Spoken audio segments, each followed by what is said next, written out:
Muy buenas tardes y bienvenidos al NATSfest, un evento para arquitectos de las decisiones sobre ciencias del comportamiento. Yo creo que, bueno, todos los que... agradeceros estar aquí, a todos aquellos curiosos, ¿no?, sobre la ciencia del comportamiento. Yo creo que todos, en el fondo, sabemos que somos un poquito diseñadores de comportamiento, ¿no? Y cuando empiezas a tocar todo esto, te das cuenta que pasas por la vida haciendo cosas, dándote cuenta de que hay contextos, de que estás influenciado. Es decir, todos somos un poquito de arquitectos, ¿no? Y en eso queremos incidir hoy, ¿no? Bueno, somos gente, cada vez somos más. El médico, cuando vamos al médico, nos prescribe, pues nos da una prescripción, estamos influenciados por lo que nos está diciendo. Si somos padres, estamos con los chavales, estamos hablando para ellos cuál es su mejor educación, les estamos influenciando. Nuestro amigo que nos dice pizza de qué, de tal o de cual, es decir, venga, ya está, lo que tú quieras, nos ha influenciado. Es decir, lo llevamos muy dentro, ¿no? Todos los comportamientos al final pues dependen de un contexto. Y aunque no lo parezca, a veces son pequeños detalles que pueden parecer insignificantes, pero que sí que pueden influenciar el comportamiento de los usuarios, empujándolos, orientándolos hacia una dirección determinada. NATSfest nace como un espacio de divulgación. En mayo, pues bueno, nos hemos metido en este jaleo con un objetivo que es intentar que pues aquellos que estamos interesados cada vez, hoy estamos 30, espero que en la próxima estemos 50, que en la próxima estemos 80, pero creo que somos personas que amamos lo que estamos viendo y de alguna forma queremos, pues bueno,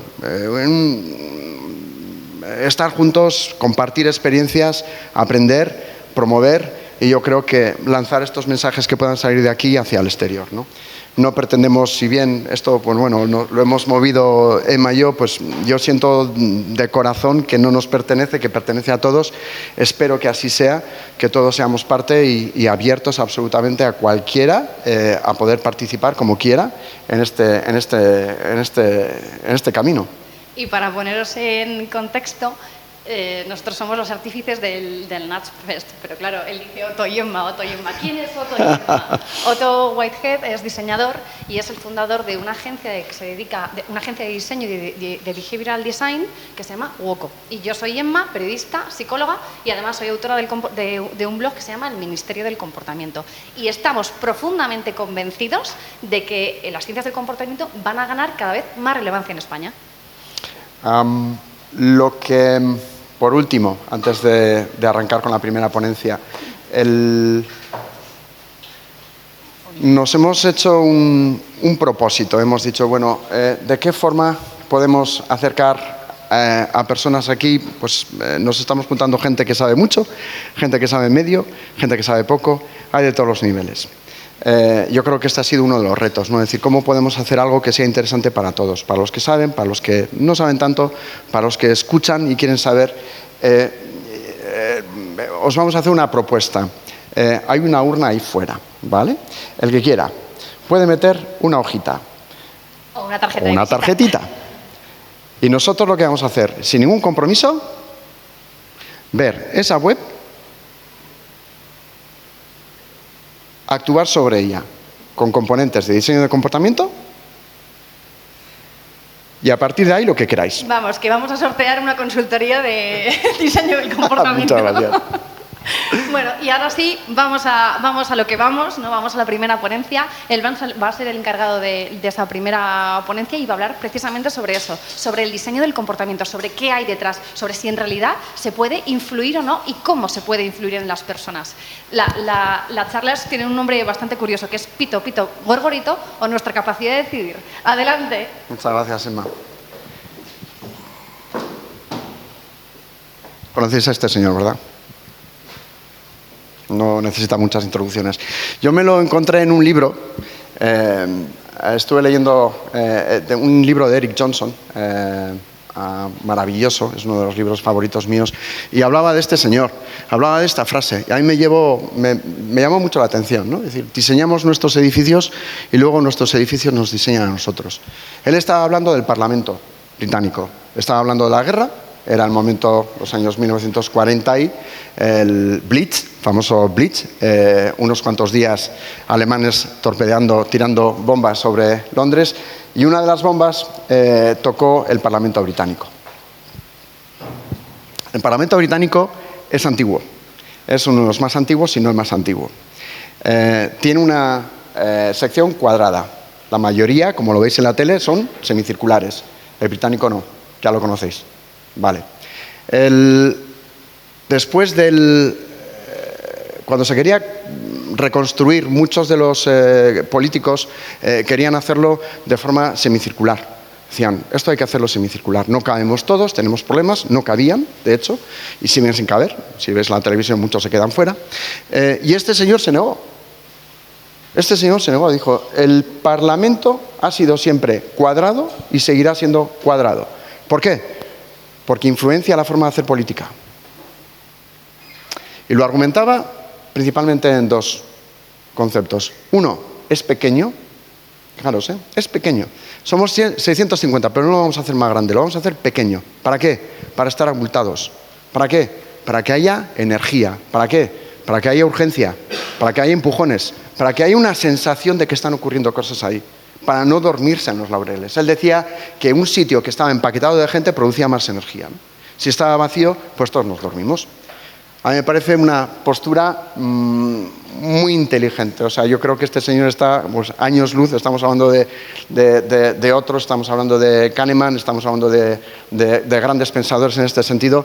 Yo cuando leo a este señor, pues me quedo alucinado. Es decir, joder, estaba previendo, estaba entendiendo lo que era un contexto, la palabra famosa esa que entendemos todos, lo que es un contexto, lo que es un edificio y cómo ese edificio atacamos o diseñamos ese edificio y luego nos devuelve lo que hemos diseñado. Y eso es el diseño del comportamiento realmente. En esencia es, yo diseño algo y eso me devuelve un comportamiento. Nosotros, muchos de los que estamos aquí, estamos diseñando. Estamos diseñando pensiones, estamos diseñando productos, estamos diseñando servicios.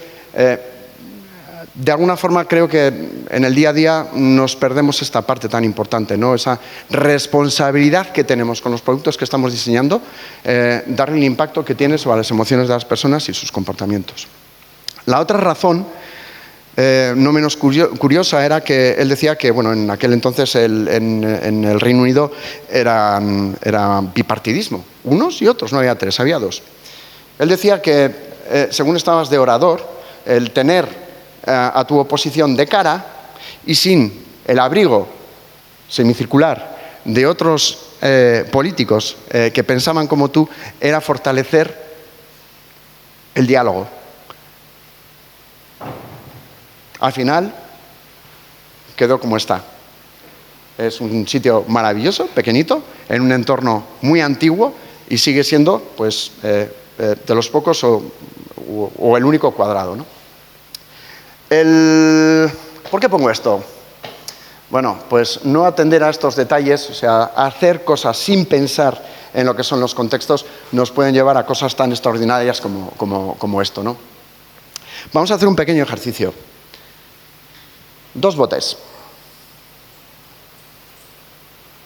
¿Cuál cogeríais? Comportamiento. ¿Cuál elegimos? Pensarlo. ¿De estos dos? Yo tengo un producto, lo pongo al lado de la izquierda o el de la derecha y digo, a ver, quiero vender el mío, el de la izquierda. ¿Cómo lo hago? ¿Qué posibilidades tengo que elijan el mío? Diría un 50%, ¿no? Igual elegimos más el de la derecha, por algunos motivos más culturales, pero bueno, en principio es 50%. ¿Qué podríamos hacer? ¿Qué os pide el cuerpo hacer sobre el barril de la izquierda para que lo cojan? Colorearlo. Muy bueno. ¿Quién se le ocurre algo más? Más grande. Ponerlo delante. Sí. ¿Más? Definitivamente lo que estamos haciendo es un atributo, ¿no? Del propio. Más grande, más barato, más blanco, más concentrado, más lo que queramos. Yo creo que el diseño del comportamiento, o la magia que tiene el diseño del comportamiento, de permitirme este ejemplo de Phil Barden, concretamente, es que hay veces que no tenemos que modificar el producto o el servicio como tal, hay que modificar el contexto. Al igual que Churchill estaba cambiando el contexto para que hubiera un tipo de política distinta. ¿Ok? Ese contexto, estos dos, evidentemente esto es un ejemplo, pero bueno, estos dos bidones tienen el mismo color, ¿eh? Lo que está ocurriendo es que el contexto, lo que hay alrededor, este negro y este blanco, está haciendo que percibamos, percepción, atención, percepción, pensamiento, selección, elección, ¿ok? Que percibamos las cosas distintas. Esto a mí me lleva a ejemplos, ¿no? Como pueden ser el freno de mano, el freno automático de un automóvil. El freno automático de un automóvil de un BMW es el mismo freno automático que de un Mercedes, es el mismo freno automático que de un Volvo. ¿Acaso el freno automático de un Volvo no es seguridad? ¿Acaso el freno de un Volvo, de un automático de un Mercedes no es autoridad? ¿El de BMW es disfrute? Es decir, no todo, yo creo que un poco, sí, esto lo dice mucho alguien que sigo, que es Roy Sutherland, me gusta mucho lo que dice, porque estamos como en un mundo racional, excesivamente racional, en el cual intentamos hacer todo más rápido, el doble de bueno, el doble de grande, el doble de tal, y nos olvidamos de algo muy importante, que es la percepción de lo que está ocurriendo ahí. Y eso es muy fácil de cambiar. Es decir, ¿cuánto cuesta hacer algo el doble de bueno? Mucho dinero. ¿Cuánto cuesta cambiar la percepción? Las dos son botellas de agua. Aquí hay una percepción. Os voy a hablar de varios ejemplos. El primero, packaging. Voy a hablar de un ejemplo de packaging, voy a irme por distintos derroteros para entender cómo se está aplicando el diseño de comportamiento. El primero es sobre un packaging. Para todos los que estéis aquí, que estáis más en la parte de diseño de producto, un buen ejemplo. Luego me voy a pasear por un formulario de un banco español que está haciendo una aplicación en un formulario bastante, o vamos a decir, mejorable. Y otro ejemplo, el primero de ellos, antes y después. ¿Veis alguna diferencia a priori? Evidentemente sí. Pero ¿veis como diseñadores por qué está cayendo el de después un 20%? Para pensárselo, ¿verdad? El diseñador tenía un briefing. Ese briefing del diseñador decía, tenemos que hacer un producto fresco, tenemos que hacer un producto moderno. Ok. Se le olvidó una cosa, preguntar al que lo iba a beber. Ahí tenemos, Tropicana es una marca, en 2008 se hizo este rediseño, facturaban 700 millones de euros anuales y en solo 2 meses volvieron al packaging del antes porque estaban perdiendo 30 millones ya. 30 millones solo con ese cambio. ¿Qué está ocurriendo aquí? Os lo explico, ya lo veis. Contexto, el producto es el mismo, en un caso Tropicana, y en otro, 100% Orange. Un producto blanco, ¿eh? ¿Alguien se ha fijado dónde pone Tropicana? No. Está en un lateral, está de arriba abajo, o sea, está perdiendo todos los códigos de visibilidad. Y seguimos porque hay más. Prototípicamente os invito a una cosa, yo esto lo hago mucho, cerrar un poquito los ojos cuando estéis viendo algo, porque eso es lo que llama la atención. La atención se va muy rápido por todos lados, entonces es un ejercicio que funciona muy bien. Si cerráis los ojos podéis ver ahí un envase, un vaso. Yo no veo, llevo una mancha y punto, ya está. Está fallando, por tanto, algo súper importante. ¿Habéis puesto una copa o han puesto una copa que no se define como copa? Es más, esa copa yo no la tengo en casa. Esa copa la tengo para los invitados, para mi desayuno no. Por tanto, este producto se está alejando de lo que yo siento y, por tanto, yo no tengo conexión con aquello, ¿no? ¿Qué más está ocurriendo? ¿Qué implicación tiene una hoja? Frescura, activación, producto fresco. Eso es lo que activa mi cerebro. El vaso no activa ninguna señal percibida de frescura. Es un vaso, punto, ya está, ahí no hay más. Más. ¿Qué asociaciones tiene una pajita? ¿Esa pajita, este cóctel? No. Es de niños. ¿Qué quiere un padre? Vitaminas para el niño. Y no trabajar. Es lo que está ocurriendo aquí. ¿Ok? Por tanto, aunque los objetivos de diseño o el briefing hubiera sido producto percibido más premium a través de atributos de fresco, moderno y limpio, que lo han conseguido, los conceptos asociados desmotivaron a las familias a comprarlo, ¿no? Voy a poner otro caso de contexto.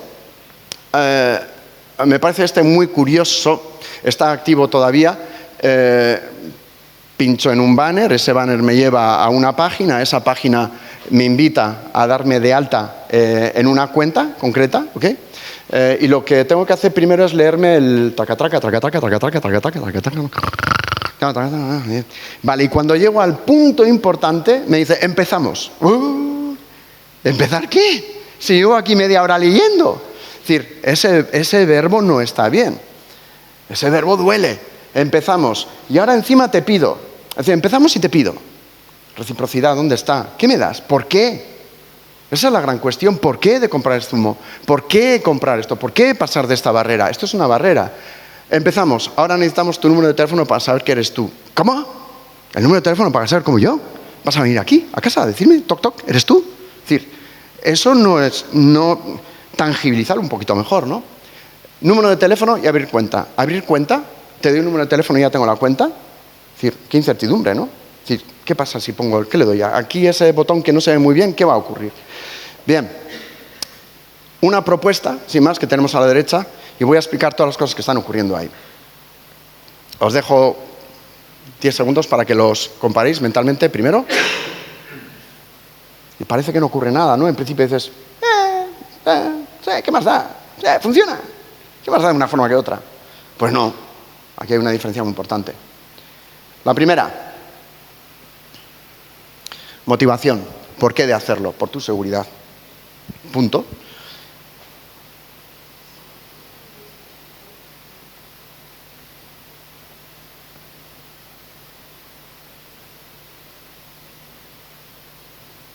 Segundo, una señal fácil de leer, un iconito, señal de confianza. Tercero, un teléfono para recibir tu SMS, muy diferente a número de teléfono. ¿Sí, número de teléfono? ¿Tu número de teléfono? Dímelo, que si no mi cerebro va a empezar a hacer cosas raras, pensar cosas que no existen. Dile todo claramente, porque el cerebro no está pensando, le cuesta mucho. ¿Ok? Entonces tenemos que ser muy pesaditos, dejarlo todo con filigrana, dejarlo todo muy claro. Un número de teléfono, ¿para qué? Para recibir el SMS. Otro, abrir cuenta frente a validar teléfono y recibir el SMS. Dime lo que va a pasar. O sea, ¿qué pasa si le doy a ese botón? Incertidumbre, ¿no? Ah, perdón, que me he colado. En esta facilidad motora, la siguiente, la anterior era la del compromiso. En esta facilidad motora, ¿sabéis cuántos zurdos? Porque lo he mirado ayer. ¿Cuántos zurdos hay en este país? Charlie. 5 millones. 5 millones. ¿Qué pasa con ese botón en un móvil? Que no lo tengo a mano. Vale, que va a hacer ejercicio. Vale, que lo va a hacer si quiere. Pero ¿por qué le estás poniendo dificultades? Entonces, estas cosas a mí es lo que, y creo que todos los que estamos aquí, en gran medida, en menor medida, en mayor medida, somos conscientes de que son pequeñas cosas, pequeños nudges, pequeños empujoncitos a cambiar los comportamientos. Son pequeños y eso es lo que los hace gloriosos. Lo único que hay que hacer es mirarlos, prestarles atención, porque el valor no está... A ver, además de estar en el producto, está en la facilidad que tienes para conseguir lo que tú quieres, ¿no? En la percepción. Por último, ir acabando. Google hace poco he hecho un extracto con números para que veamos qué impacto tiene. Esto lo he hecho, es un estudio que ha sacado hace poco, o al menos yo hace poco lo he leído, de Google, de Coding Decision Series, se llama Marketing in the Messy Middle. Es todo lo que está ocurriendo en medio de un proceso de compra. Y ellos lo señalan así, ¿no? Como la señal de la compra, la exploración, la comparación, todos comparamos a la hora de comprar, y la evaluación, ¿ok? ¿Qué significa esto? Pros y contras. Me gasto dinero, pierdo dinero, pero consigo mi deseo, ¿ok? Entonces ahí estamos, dándole exploración, evaluación, exploración, evaluación. Y lo que dicen estos señores, hacen un experimento. A mí me parece una... Bueno, os lo cuento. Hacen un experimento de una empresa ficticia, es ficticia, y utilizan 6 sesgos. 6. Un certificado de excelencia, sesgo de autoridad. Un cambio de habitación gratuito. Precio cero. Solo quedan 2 habitaciones, escasez. No te lo pierdas. 1.200 reviews, norma social. La caña. Todo incluido. No tienes que pensar, está todo. Heurística de categoría. No tengo que comparar. Esto me lo da, esto no, todo incluido. Ya está. Reserva ahora, sesgo de presente. Reserva ahora para conseguir ese mejor precio. No lo dejes para mañana porque te va a costar más caro. Vale, aquí viene lo espectacular. Un número, fijaros, lo leo, un número significativo de personas cambiarían de su primera alternativa de marca a una hipotética, segunda, B, que haya sido inyectada con esos 6 sesgos. No más, con esos 6 sesgos. Y estos son los datos que han salido, ¿no? He señalado algunos que me parecen particularmente interesantes, ¿no? Como el car insurance, el seguro de coche, un 87% cambiarían utilizando esos 6 sesgos. ¿Qué nos cuesta, no? O sea, es que no nos cuesta nada, es utilizarlos y punto, ya está, es una caja mágica. Credit card, pues 75%. Mortgage, hipotecas, 63%. Mobile network provider, telecomunicaciones, un 50%. Coche, menos, 44%. Pero bueno, no está mal, ¿no? Y con eso os dejo esta frasecita de Cathy Sierra: actualiza a tu usuario, no a tu producto. O sea, pensemos más en el usuario, pensemos más en lo que siente. No construyamos mejores cámaras, construyamos mejores fotógrafos. Y con esto acabo mi sesión. Y le doy paso a mi compañera Emma. ¿Okay? Nuestra segunda ponencia, Emma Bernardo nos va a hablar de cómo las ciencias del comportamiento pueden ser una herramienta efectiva para hacer frente a un problema de salud global. La adherencia terapéutica, es decir, que muchos, incluidos yo, es que es verdad, que me incluyo también, que muchos pacientes no nos tomamos las medicaciones tal y como han sido prescritas. Empezamos, eso sí, pero no solemos acabar. Así que, bueno, adelante, Emma. Un aplauso.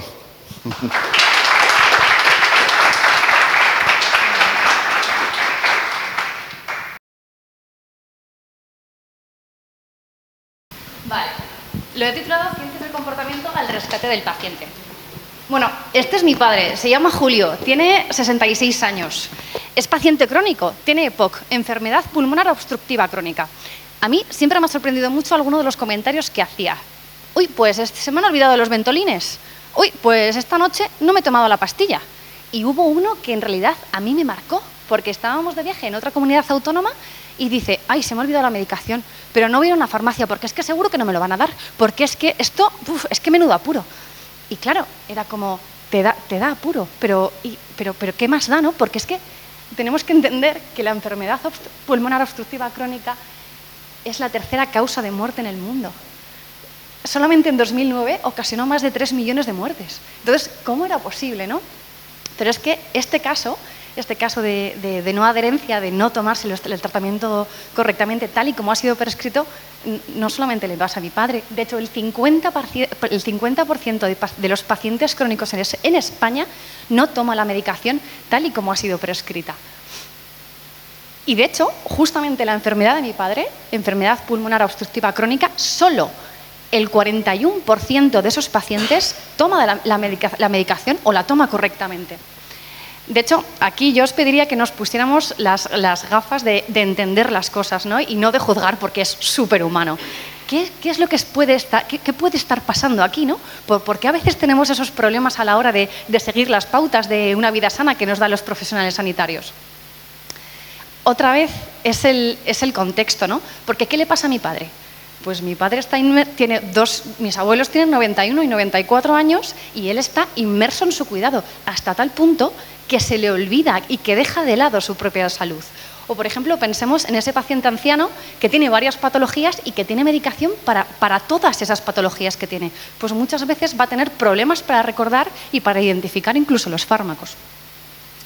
Claro, ahora pensemos en nosotros.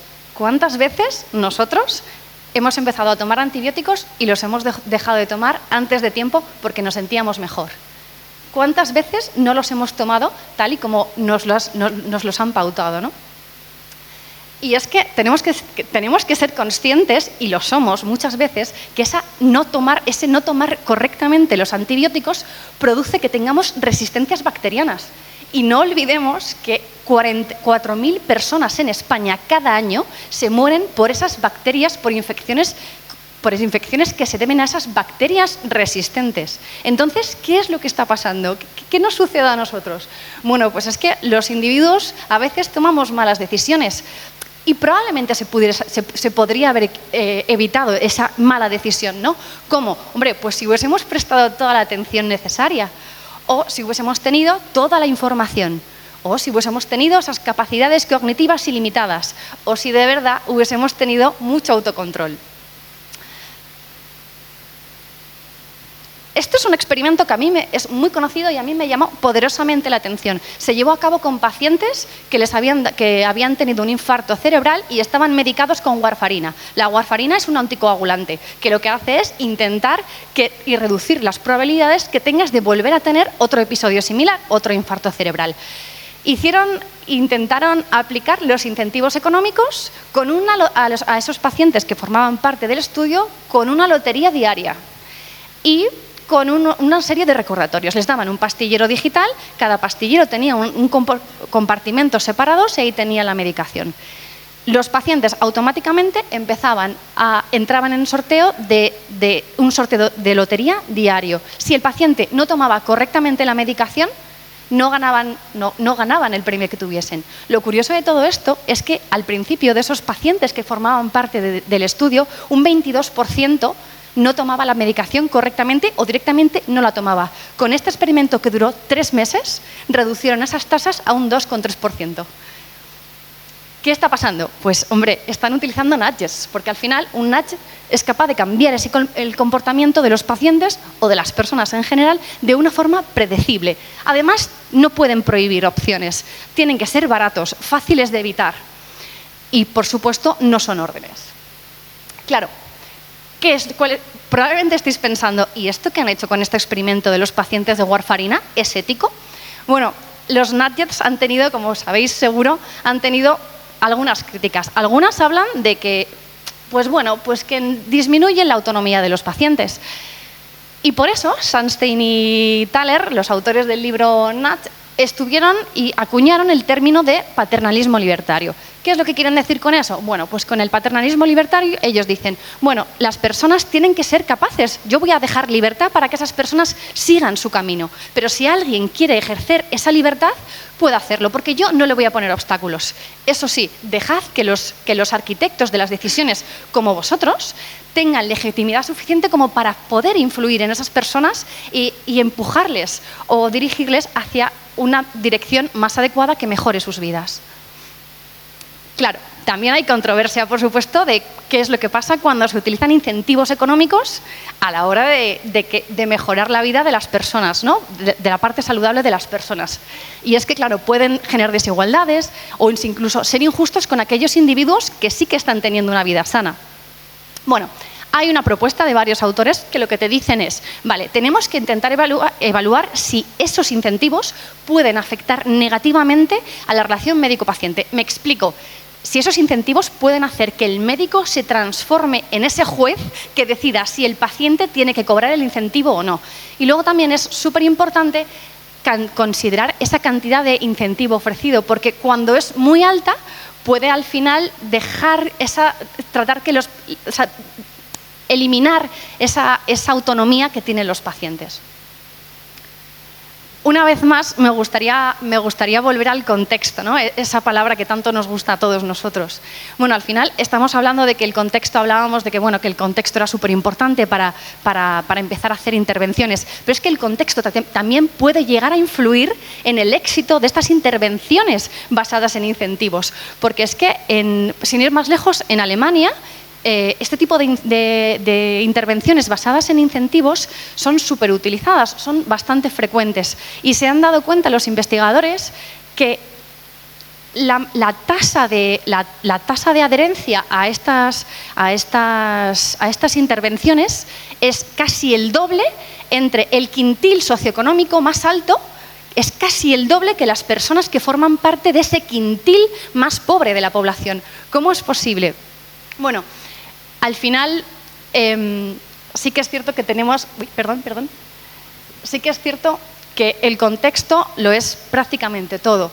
Pero lo importante de todo esto y lo que yo he aprendido con las ciencias del comportamiento es que las intervenciones basadas en estas ciencias del comportamiento son más que diseñar nudges. Estas intervenciones, al final, cuando las pones en práctica, tienes que tener muy claro que lo verdaderamente importante es conocer el contexto de las personas en el más sentido, en el amplio, conocer el contexto de las personas en el sentido más amplio, porque solamente conociendo ese contexto de las personas seremos capaces de hacer las intervenciones que sean más efectivas. Y otra cosa súper importante, experimentar, experimentar y experimentar. Muchísimas gracias. Y ahora viene la guinda del pastel. La estrella invitada de esta primera edición del Nuts Fest, que es Diego Valero, es profesor en el IE, presidente de Novaster, ha sido fundador en su momento de B-Way y nos va a hablar de ese yo futuro. Yo no sé cómo decírtelo, pero yo he hablado de dinero, salud, te falta el amor.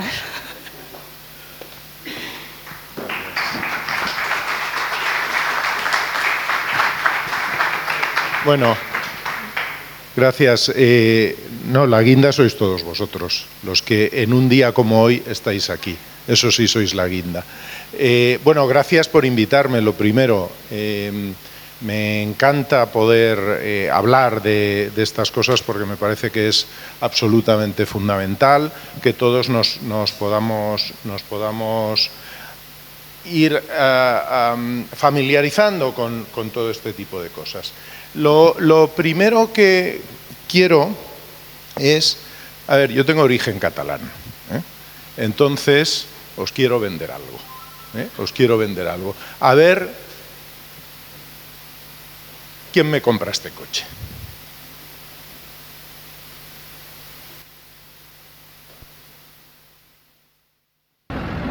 To test just how much attention the attention-stealing design of the new Skoda Fabia actually steals, we left one parked on this ordinary road in West London.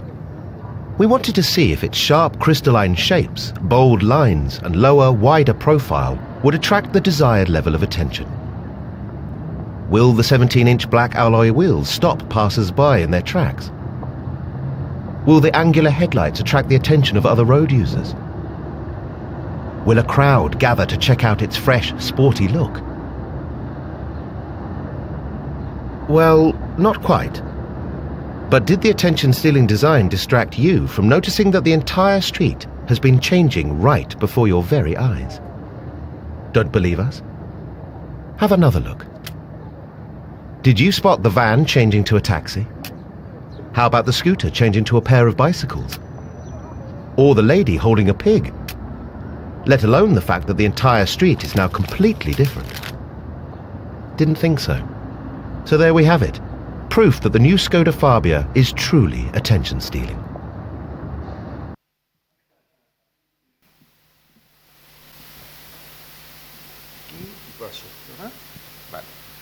¿Qué sucede con todo esto? Bueno, algunos lo habíais visto ya y lo sabíais, pero y seguramente mucha gente se habrá dado cuenta, esto me suena raro, pero realmente, ¿qué es lo que sucede? Que nuestro cerebro nos engaña. No siempre lo que creemos que percibimos es la realidad. Si nosotros le damos una instrucción al cerebro, que es lo que he tratado de hacer yo en vuestros cerebros, darle una instrucción de que os fijarais en ese coche para ver si os gustaba, para quedároslo, pasan cosas alrededor que no veis, pero pasan. Y luego juraríais y pondríais la mano en el fuego y haríais lo que fuera diciendo, ¿pero qué me estás contando? ¿Una señora con un cerdo? ¿Pero de qué estamos hablando, no?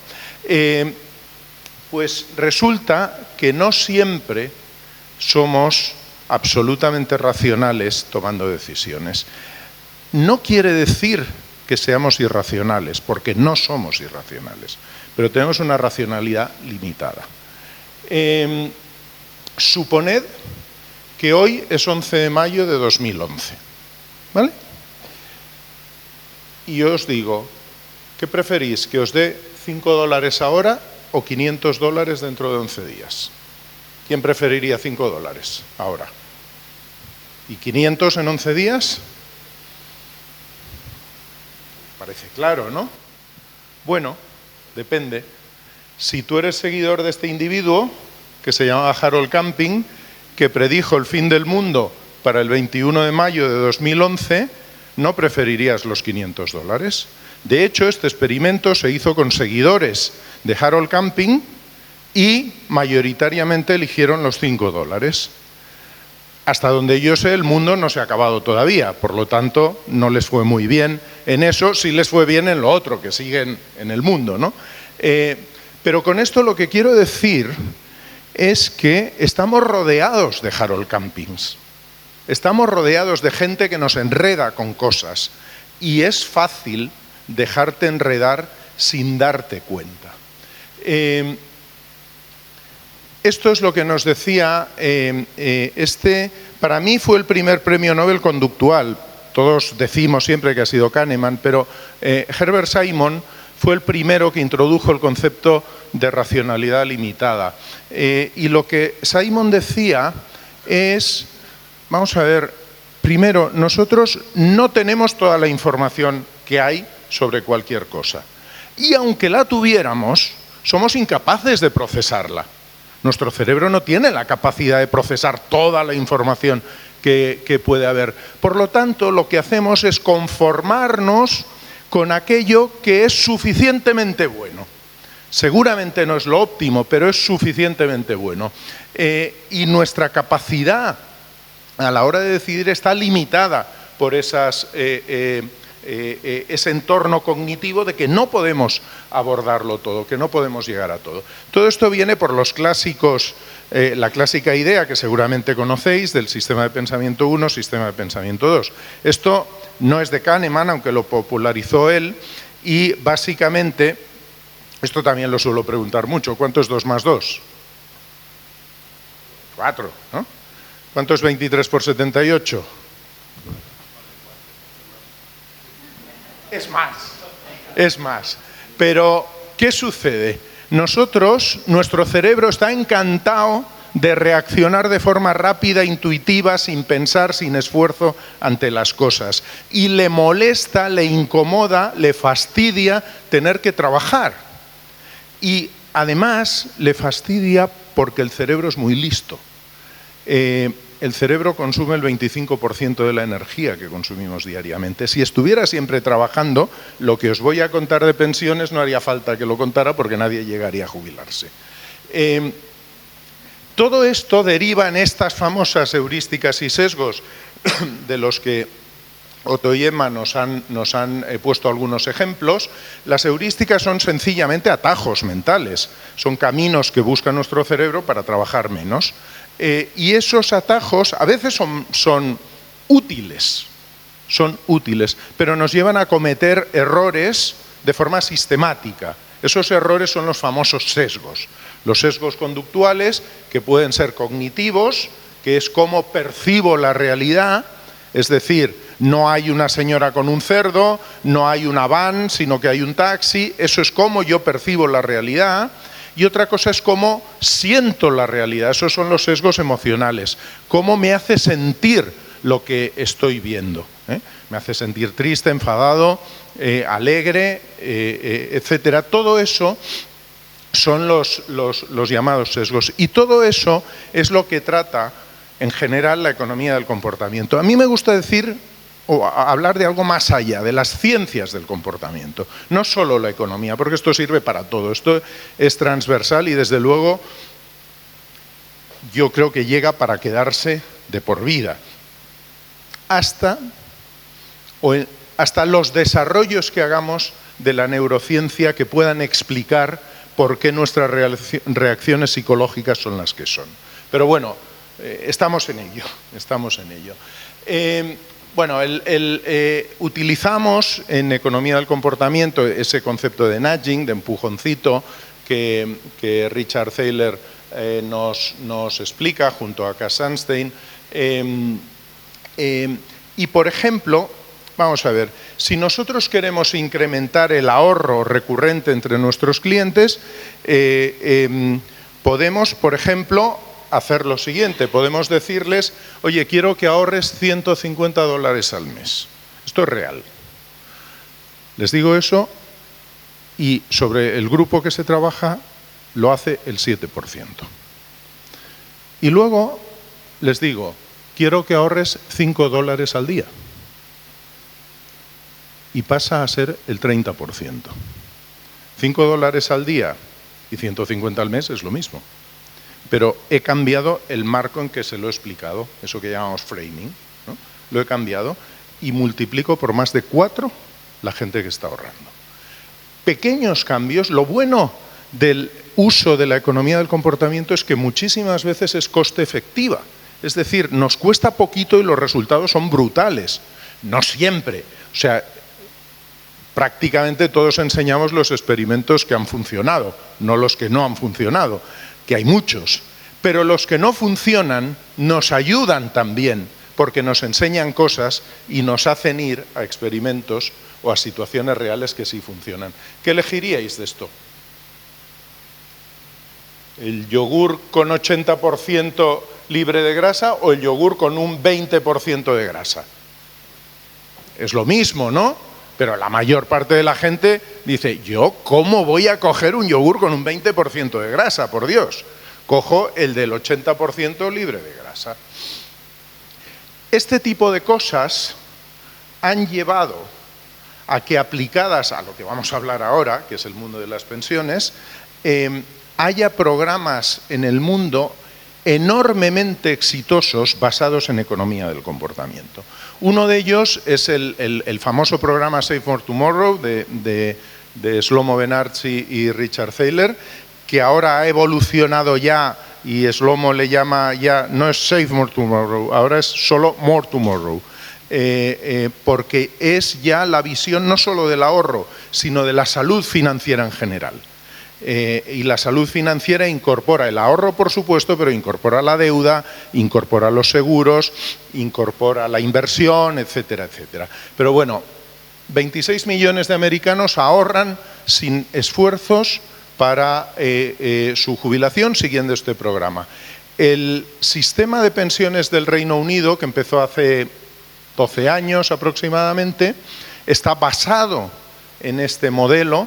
Es un modelo puramente conductual, está basado en este modelo. Mirad, antes del sistema, los trabajadores en las empresas estaban afiliados en un 30% en Reino Unido, en un 30%. Después de este programa está el 92% de los trabajadores afiliados a un sistema de pensiones. Os quería hablar de mi yo futuro, pero más que hablaros yo, hay una cosa muy fácil, descargaos esta app. Descargaos la app. Si queréis ahora, os la descargáis. Y si no, luego en otro momento. La descargáis y os hacéis una foto. Y ya está explicado el yo futuro.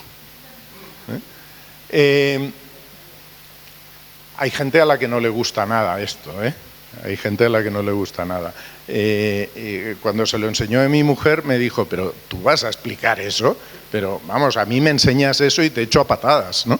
Bueno, ¿qué sucede? Que todos tenemos dos yoes. Tenemos el yo actual, el que somos, y tenemos un yo futuro que es pequeñito comparado con el nuestro actual. Y entre esos dos yoes hay varias diferencias, hay varias brechas. Ni nos vemos a nosotros de mayores, ni empatizamos con ese sujeto que seremos en el futuro, ni somos capaces de entender el estilo de vida que tendrá ese yo futuro, ¿no? Pero todos, hay una canción de Serrat que dice que todos llevamos un viejo encima. Y es que es así, y más vale que lo llevemos, dicho sea de paso. Entonces, de lo que se trata es de a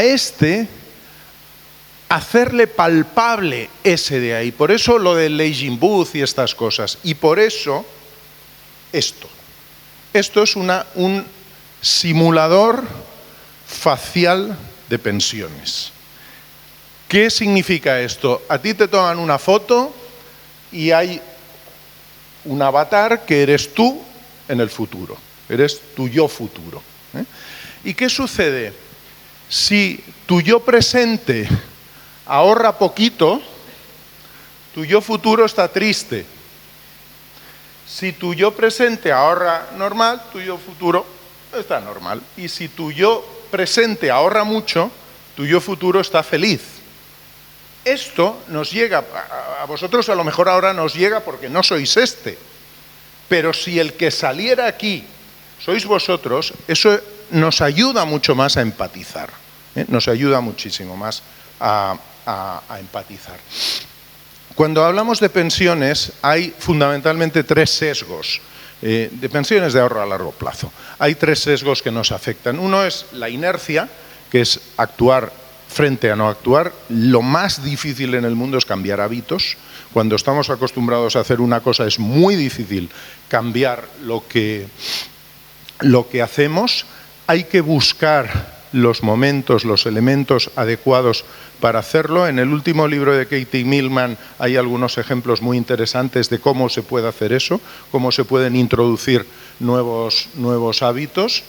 La aversión a la pérdida, cada vez para nosotros hay una cuestión que neurológicamente es real y que nos complica ahorrar, que es que nuestro cerebro procesa el ahorro en la misma región que procesa las pérdidas.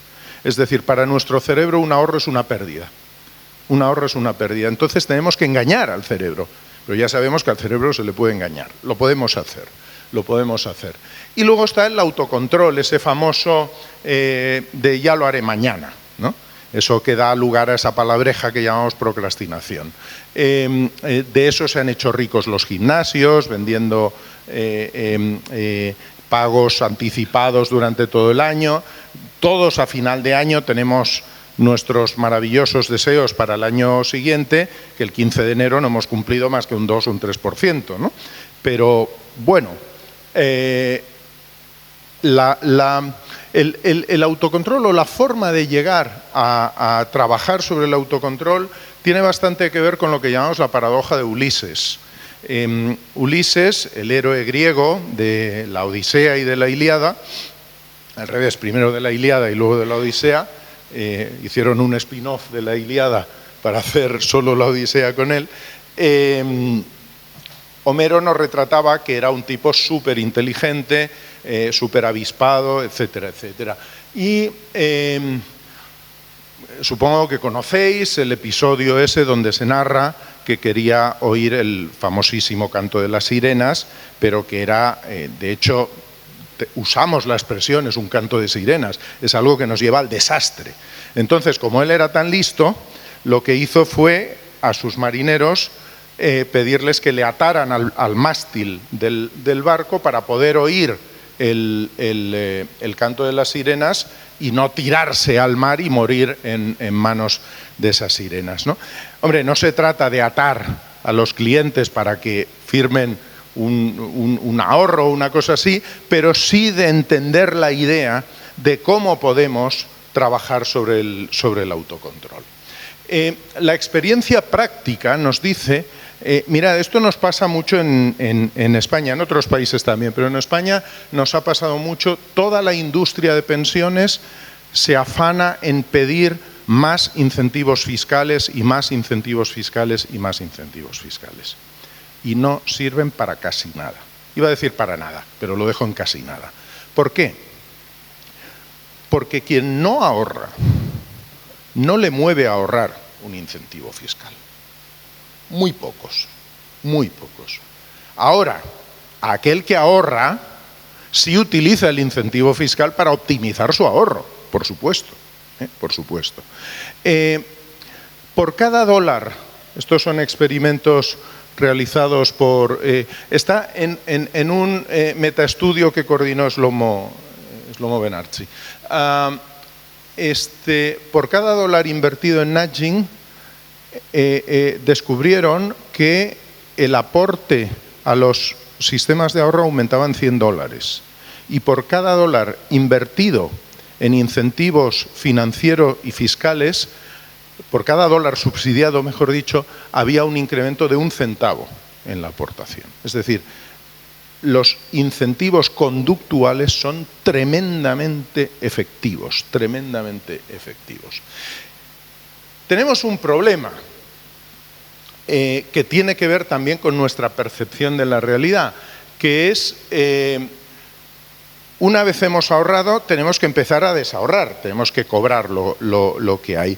El gran reto es cómo lo hacemos, en España y en todo el mundo. ¿Cómo hacemos eso? ¿Cómo empezamos a cobrar? La teoría nos dice que lo mejor son rentas vitalicias porque nos permiten consumir a lo largo de nuestra vida. Pero la realidad es que la gente prefiere eso que decimos, más vale pájaro en mano que ciento volando, es decir, prefiere el dinero de golpe en todas partes. Eso está explicado por lo que llamamos sesgo de presente, es decir, la mayor valoración que le damos a las cosas actuales que a posibles disfrutes futuros. Y además, lo que nos sucede es que no somos capaces de entender cuánto vamos a vivir. En promedio, la gente subestima en 5 años su esperanza de vida. Es decir, creemos que vamos a vivir menos de lo que realmente vivimos. Y eso a lo que nos lleva es a sobrevivir a nuestros ahorros. Es decir, a quedarnos sin pasta en el peor momento de nuestra vida. Y esto, hay algunos estudios muy interesantes. Shlomo ha publicado uno, Olivia Mitchell también recientemente trabajó sobre otro, que nos lleva a lo que llamamos el arrepentimiento financiero. El arrepentimiento financiero es el "ay, tenía que haber hecho", cuando ya es tarde, Para eso, un buen asesoramiento independiente, objetivo, conductual, por supuesto, y semiautomatizado, incluyendo inteligencia artificial, es lo que está funcionando mejor. Shlomo demuestra que para un hogar medio en Estados Unidos aumenta un 7,5% los ingresos anualmente un buen asesoramiento. No solo sobre ahorros, sino también sobre manejo de la deuda, sobre la salud financiera en general. Esto nos lleva a lo que llamamos el annuitization puzzle, que es un poco cómo cobramos, ¿no? Las rentas vitalicias, como os decía, la teoría nos dice es lo mejor, pero sin embargo la gente no quiere rentas vitalicias. Hay varios elementos que son puramente conductuales y sobre los que se puede trabajar. Puede ser la forma de presentarlo. Una renta vitalicia comparada con cualquier otro producto financiero está condenada a perder siempre. Porque la renta vitalicia, no quiero meterme en temas técnicos, pero la renta vitalicia no solo ofrece una rentabilidad financiera, sino que también te protege contra el exceso de supervivencia, y eso tiene un costo, y a partir de determinadas edades ese costo es muy alto. Entonces, ¿qué sucede? La mayor parte de la gente dice, no, yo me tocan, supongamos, no sé, me jubilo y tengo 100.000 euros en mi fondo de pensiones, y se hacen las cuentas mentales. Estas las hacemos todos, y quien me diga que no lo hace, bueno, no voy a decir que miente, pero tengo 100.000 euros, ¿qué hago? Hombre, ahora en letras del Tesoro que están pagando ya el 3,8%, pues mira, 100.000 lo meto ahí, ya tengo una cantidad de dinero que, comparada con lo que me daría una renta vitalicia, es mucho mayor, pero ¿qué sucede? Que nosotros creemos en otro sesgo, que es el de autoconfianza y el exceso de optimismo. Creemos que vamos a manejar nosotros mejor nuestras inversiones de lo que lo puede manejar gente profesional que se ha formado para hacerlo, ¿no? Bueno, son cosas que pasan. Pero también podemos aplicar a todo esto, como digo, procesos automatizados, que eso es lo más fácil. La base del sistema de Thaler y Benarci es la automatización, el tener que trabajar poco, el que te lo den casi todo hecho, con opciones por defecto, luego tú te puedes salir, pero básicamente eso. También se puede hacer con la desacumulación. Más o menos esto es lo que quería contaros sobre esto de que por cierto mi título no tiene nada que ver, es mucho más atractivo el vuestro.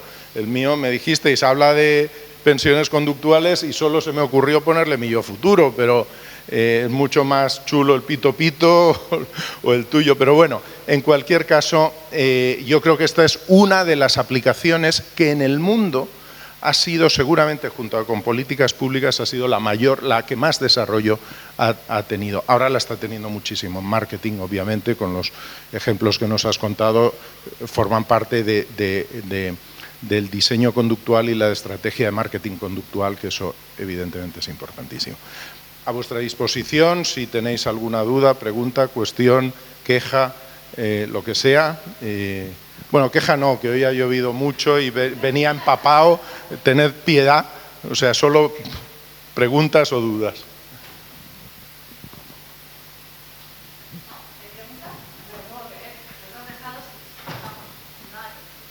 Bueno, será... Aquí hay un nudge perverso, que es lo que está a la vuelta de la puerta, ¿eh? Ese es un nudge perverso. Eso le llaman sludge, ya lo sabéis, ¿eh? Y me habéis puesto el sludge justo al acabar yo.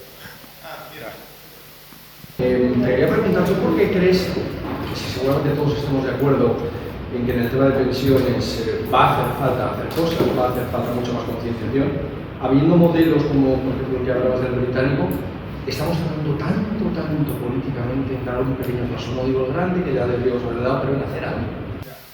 Bueno, yo creo que ahí se mezclan muchísimas cosas. Primero, la política tiene unos tiempos y unos objetivos que se alejan de los tiempos y los objetivos de las personas normales.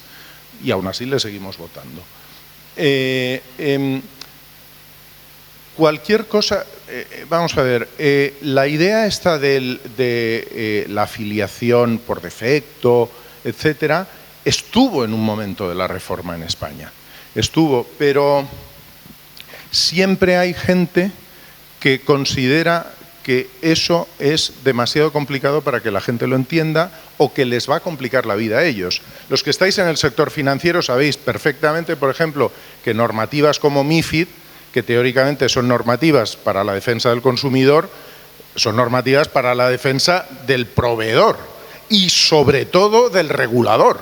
Que nadie le diga, o sea, a ti te inundo hacer test y papeles y demostración de no sé qué y de no sé cuántos para que no puedas venir y decirme que no lo he hecho. Ahora, al consumidor, ¿qué más me da?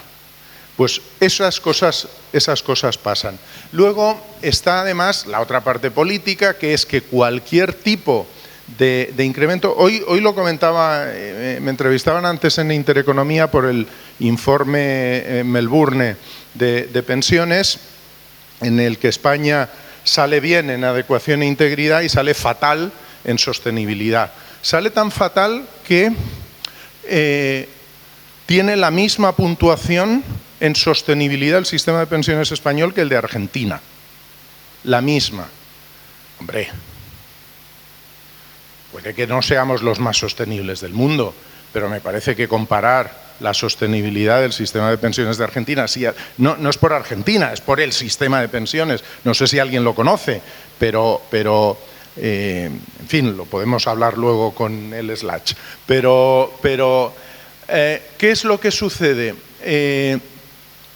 Valoran la sostenibilidad en función de tres cosas, sobre todo. La demografía, que evidentemente en España es adversa en ese sentido, es buenísima porque cada vez vivimos más, pero en el sentido del balance demográfico es adversa. Lo valora también en la deuda pública del gobierno, porque es el que en última instancia haría frente a eso. Y valora también el volumen de fondos privados que existe en el país. Aquí hay muy poco. ¿Por qué hay muy poco? Pues básicamente porque hay un efecto crowding out con el sistema de pensiones público.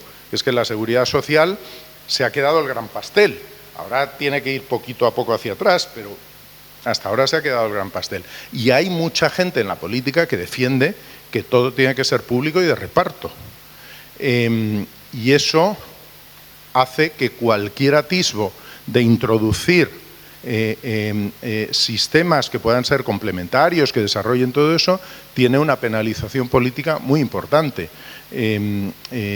El tema de las pensiones, desde el punto de vista político, aquí y en todo el mundo, siempre ha sido un tema crítico. Os recuerdo, bueno, sois todos muy jóvenes, pero Aznar perdió unas elecciones con Felipe González por eso. Porque le dijo, usted va a bajar, no sé, eran pesetas entonces, no me acuerdo cuánto era, 6.000 pesetas o algo así, las pensiones a los jubilados. Y el otro no supo qué decir y perdió las elecciones. Unas elecciones que iba a ganar las perdió por eso. Es decir, es un tema extremadamente sensible.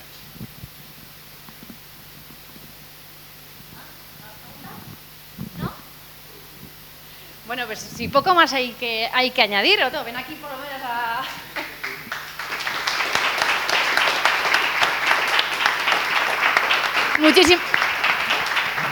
Muchísimas gracias por haber venido hasta aquí con este tiempo, con este Día de Perros, y ahora yo creo que nos lo hemos ganado, ¿no? Un poco de networking, un vinito y una cervecita, así que nos vemos fuera. Muchísimas gracias por venir. Hasta luego.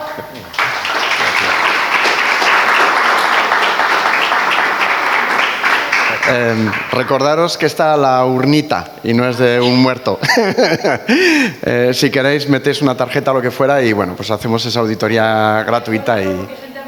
Ah, es verdad, sí, es verdad. A ver, una de las cosas que os hemos hecho al principio, bueno, primero, volveros a agradecer estar aquí.